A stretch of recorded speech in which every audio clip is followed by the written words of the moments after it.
Genesis chapter 2. Thus the heavens and the earth were finished, and all the host of them. And on the seventh day God ended his work which he had made, and he rested on the seventh day from all his work which he had made. And God blessed the seventh day and sanctified it, because that in it he had rested from all his work which God created and made.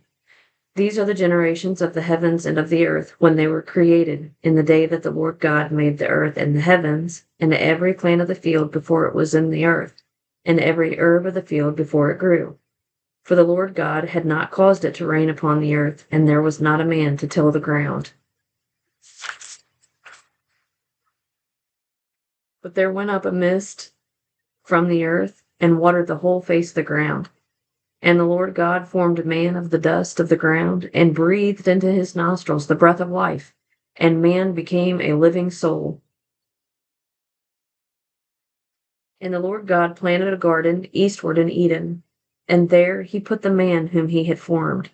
And out of the ground made the Lord God to grow every tree that is pleasant to the sight, and good for food, the tree of life also in the midst of the garden, and the tree of knowledge of good and evil.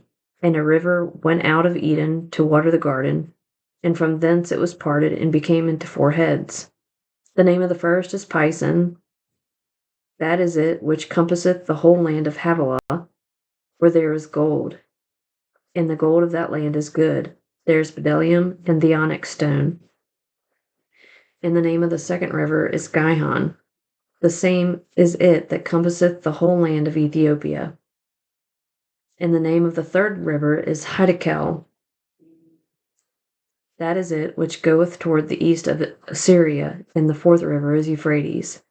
And the Lord God took the man and put him into the garden of Eden to dress it and to keep it. And the Lord God commanded the man, saying, Of every tree of the garden thou mayest freely eat, but of the tree of the knowledge of good and evil thou shalt not eat of it, for in the day that thou eatest thereof thou shalt surely die. And the Lord God said, It is not good that the man should be alone. I will make him a helpmeet for him.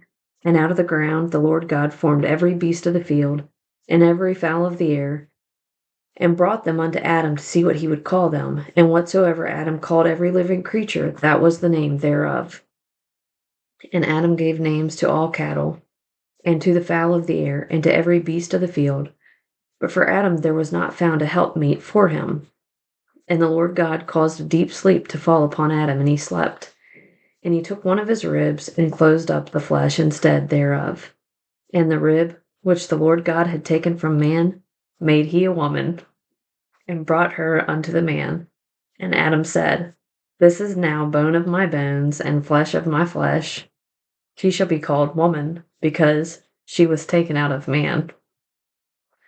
Therefore shall a man leave his father and his mother, and shall cleave unto his wife, and they shall be one flesh. And they were both naked, and the man and his wife, and were not ashamed.